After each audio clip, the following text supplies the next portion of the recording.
शांताकारं भुजंगशयनं पद्मनाभं सुरेशं विश्वाधारं गगनसदृशं मेघवर्णं शुभांगं लक्ष्मीकान्तं कमलनयनं योगिभिध्यानगम्यं वंदे विष्णु भवभयहरं सर्वलोकैकनाथं। मंगलम भगवान विष्णु मंगलम गरुड़ध्वज मंगलम पुंडरीकाक्ष मंगलाय तनोहरि। ओम नमो भगवते वासुदेवाय। आज का दिन आप सभी के लिए मंगलमय हो। आइए सुनते हैं चैत्र मास कथा का 5वां अध्याय। श्री ऋषभ देव जी ने कहा, पुत्रों, इस मृत्यु लोक में यह मनुष्य शरीर दुखमय विषय भोग प्राप्त करने के लिए ही नहीं है। ये भोग तो विष्टा भोजी शुक्र कुकुरादि को भी मिलते ही हैं। इस शरीर से दिव्य तप ही करना चाहिए जिससे अंतःकरण शुद्ध हो, क्योंकि इसी से अनंत ब्रह्मानंद की प्राप्ति होती है। शास्त्रों ने महापुरुषों की सेवा को मुक्ति का और स्त्री संगी कामियों के संग को नरक का द्वार बताया है। महापुरुष वे ही हैं जो समान चित्त, परम शांत, क्रोधहीन, सबके हित चिंतक और सदाचार संपन्न हो, अथवा मुझ परमात्मा के प्रेम को ही जो एकमात्र पुरुषार्थ मानते हो। केवल विषयों की ही चर्चा करने वाले लोगों में तथा स्त्री पुत्र और धन आदि सामग्रियों से संपन्न घरों में जिनकी अरुचि हो और जो लौकिक कार्यों में केवल शरीर निर्वाह के लिए ही प्रवृत्त होते हों, मनुष्य अवश्य प्रमादवश कुकर्म करने लगता है। उसकी वह प्रवृत्ति इंद्रियों को तृप्त करने के लिए ही होती है। मैं इसे अच्छा नहीं समझता, क्योंकि इसी के कारण आत्मा को यह असत और दुखदायक शरीर प्राप्त होता है। जब तक जीव को आत्म तत्व की जिज्ञासा नहीं होती, तभी तक अज्ञानवश देहादि के द्वारा उसका स्वरूप छिपा रहता है। जब तक यह लौकिक वैदिक कर्मों में फंसा रहता है, तब तक मन में कर्म की वासनाएं भी बनी रहती है और इन्हीं से देह बंधन की प्राप्ति होती है। इस प्रकार अविद्या के द्वारा आत्म स्वरूप के ढक जाने से कर्म वासनाओं के वशीभूत हुआ चित्त मनुष्य को फिर कर्मों में ही प्रवृत्त करता है। अतः जब तक उसको मुझ वासुदेव में प्रीति नहीं होती, तब तक वह देह बंधन से छूट नहीं सकता। स्वार्थ में पागल जीव जब तक विवेक दृष्टि का आश्रय लेकर इंद्रियों की चेष्टाओं को मिथ्या नहीं देखता, तब तक आत्मस्वरूप की स्मृति खो बैठने के कारण वह अज्ञानवश विषय प्रधान गृह आदि में आसक्त रहता है और तरह तरह के क्लेश उठाता रहता है। स्त्री और पुरुष इन दोनों का जो परस्पर दाम्पत्य भाव है, इसी को पंडित जन उनके हृदय की दूसरी स्थूल और दुर्भेद्य ग्रंथि कहते हैं। देहाभिमान रूपी एक एक सूक्ष्म ग्रंथि तो उनमें अलग अलग पहले से ही है। इसी के कारण जीव को देहेंद्रियादि के अतिरिक्त घर, खेत, पुत्र, स्वजन और धन आदि में भी मैं और मेरे पन का मोह हो जाता है। जिस समय कर्म वासनाओं के कारण पड़ी हुई इसकी यह दृढ़ हृदय ग्रंथि ढीली हो जाती है, उसी समय यह दाम्पत्य भाव से निवृत्त हो जाता है और संसार के हेतुभूत अहंकार को त्याग कर सब प्रकार के बंधनों से मुक्त हो परम पद प्राप्त कर लेता है। पुत्रों, संसार सागर से पार होने में कुशल तथा धैर्य, उद्यम और सत्व गुण विशिष्ट पुरुषों को चाहिए कि सबके आत्मा और गुरु स्वरूप मुझ भगवान में भक्ति भाव रखने से, मेरे परायण रहने से, तृष्णा के त्याग से, सुख दुख आदि द्वंद्वों के सहने से जीव को सभी योनियों में दुख ही उठाना पड़ता है। इस विचार से, तत्व जिज्ञासा से, तप से, सकाम कर्म के त्याग से, मेरे ही लिए कर्म करने से, मेरी कथाओं का नित्य प्रति श्रवण करने से, मेरे भक्तों के संग और मेरे गुणों के कीर्तन से, वैर त्याग से, समता से, शांति से और शरीर तथा घर आदि में मैं मेरे पन के भाव को त्यागने की इच्छा से, अध्यात्म शास्त्र के अनुशीलन से, एकांत सेवन से, प्राण इंद्रिय और मन के संयम से, शास्त्र और सत्पुरुषों के वचनों में यथार्थ बुद्धि रखने से, पूर्ण ब्रह्मचर्य से, कर्तव्य कर्मों में निरंतर सावधान रहने से, वाणी के संयम से,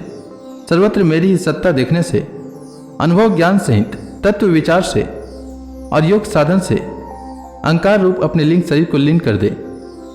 मनुष्य को चाहिए कि वह सावधान रहकर अविद्या से प्राप्त इस हृदय ग्रंथि रूप बंधन को शास्त्रोक्त रीति से इन साधनों के द्वारा भली भांति काट डाले, क्योंकि यही कर्म संस्कारों के रहने का स्थान है।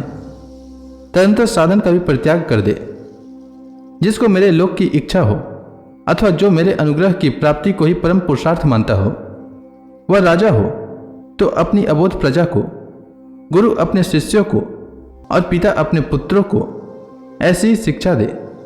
अज्ञान के कारण यदि वे इस शिक्षा के अनुसार न चलकर कर्मों को ही परम पुरुषार्थ मानते रहें तो भी उन पर क्रोध न करके उन्हें समझा बुझाकर कर्म में प्रवृत्त न होने दें। उन्हें विषया शक्ति युक्त काम्य कर्मों में लगाना तो ऐसा ही है जैसे किसी अंधे मनुष्य को जानबूझकर गड्ढे में ढकेल देना। इससे भला किस पुरुषार्थ की सिद्धि हो सकती है?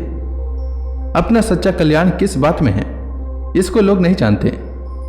इसी से वे तरह तरह की भोग कामनाओं में फंसकर तुच्छ क्षणिक सुख के लिए आपस में वैर ठान लेते हैं और निरंतर विषय भोगों के लिए ही प्रयत्न करते रहते हैं। वे मूर्ख इस बात पर कुछ भी विचार नहीं करते कि इस वैर विरोध के कारण नरक आदि अनंत घोर दुखों की प्राप्ति होती है।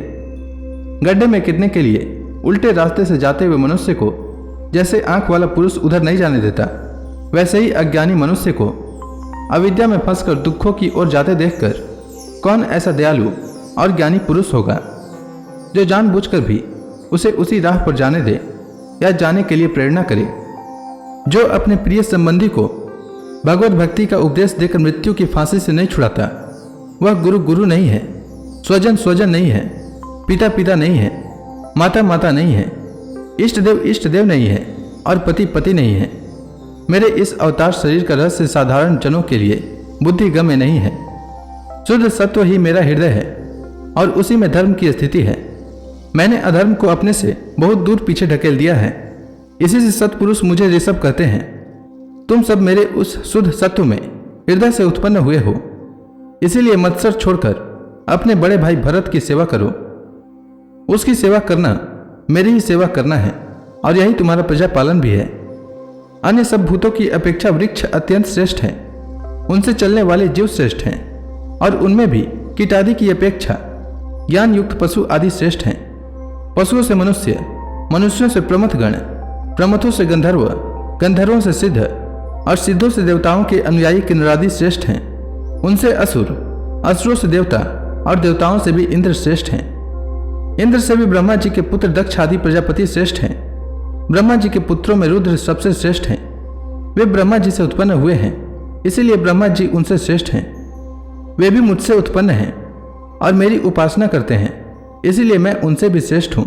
जिन्होंने इस लोक में अध्ययनादि के द्वारा मेरी वेद रूपा अति सुंदर और पुरातन मूर्तियों को धारण कर रखा है तथा जो परम पवित्र सत्वगुण, सम, दम, सत्य, दया, तप, तितिक्षा और ज्ञान आदि 8 गुणों से संपन्न है, उनसे बढ़कर और कौन हो सकता है। मैं सर्वश्रेष्ठ और अनंत हूँ तथा स्वर्ग मोक्ष आदि देने की भी सामर्थ्य रखता हूँ। किंतु मेरे अकिंचन भक्त ऐसे निष्प्रिय होते हैं कि वे मुझसे भी कभी कुछ नहीं चाहते।